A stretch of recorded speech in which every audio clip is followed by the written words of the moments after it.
everyone, this is your instructor Joy. So we're gonna work on this passage today.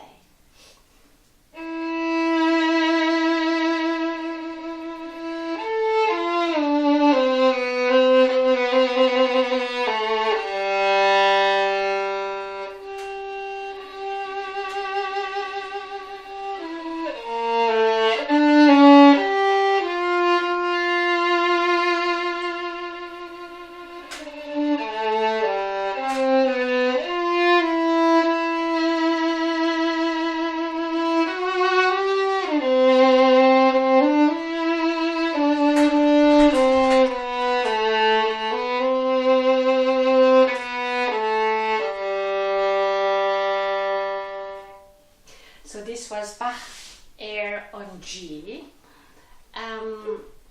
Bach didn't write it on G string like this, but when Bach wrote this air later, Josse Heidfeld, with his virtuosic technique, he decided to make this tune a little more show off.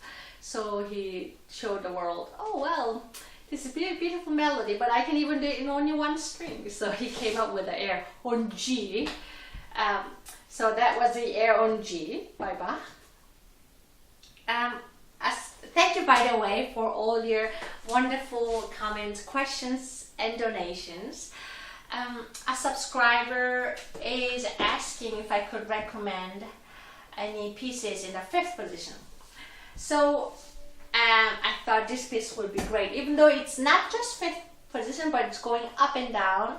So it starts on the fifth. 1, 2, 3, 4, 5. So fifth one, so it starts first, and then you go to the. Oh no! So I thought it would be a nice piece. But before doing all these pieces, I would encourage you to start with a scale, just to warm your muscle a bit about shifting up and down. So you could start something like this.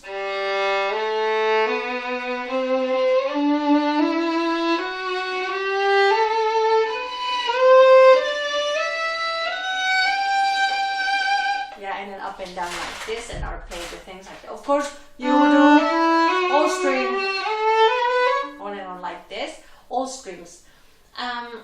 So when you play like this, even though it's a beautiful, many beautiful lines with many notes, break it down to every shifting. This is fantastic when it comes shifting, because it's all about shiftings. So first, so you have to find this note. The way we find it is you can just pick softly so that you can hear what open string sounds like, and then with the finger that you're gonna step, you can tap, you can hear.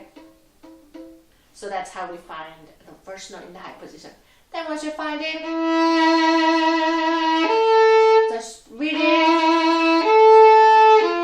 From here, shifting happens from fifth to the second. And as an exercise, you do slur. Very important, when you shift, you have to do slur, not necessarily in the performance, but as an exercise, and vibrate the landing notes. If you can do vibrato on note before landing note, which is this, and then not landing note, this one, it would be even better. The reason why I ask you to vibrate on the landing note, which is this one, is by vibrating, you're forcing your left hand to be relaxed, to make sure that's in tune and reliably in tune. When you made it in tune, but somehow your hand position not right and you can't really vibrate, you have to go where it's you can vibrate. When you can vibrate, then that's a reliable one, because that's a natural hand position. So always vibrate on the landing note. Then here, from second to the first again.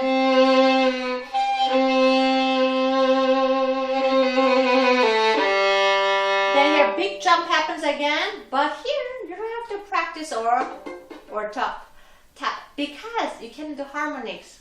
Just lightly. Harmonics is the one that has like a little whistle. I can't whistle. The way, so this particular one, you just rest your hand on the rib of the violin and touch violin very lightly. You can see on the camera. So I touch, I don't go all the way down the way I would do. I touch lightly. Oh, let me here. This is the one. So this is natural harmonics. That happens G, D, E. So there are several of those. So by resting your hand on the rib and then just touch very lightly. It's like feather light. So you go straight here, find a note. Once you have it, then gradually press it. Yeah? When you press it down, make sure your finger gets tiny bit lower because it's not same spot when harmonics and that's too high, isn't it? So you have to go a little lower in order to make the same intonation. Now here, shift it. When you go down, the left thumb goes as a forerunner first, like this. So you would practice. Now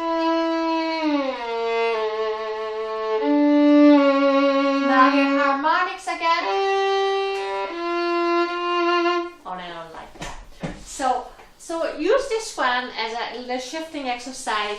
Not only it's a beautiful piece, but also it teaches you how to shift. If it's too hard or doing on G string, then maybe you can start on E string.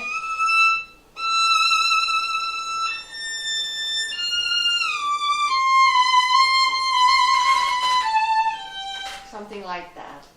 So whatever you do, just make sure the shifting is nice and smooth with a light fingertip when you shift.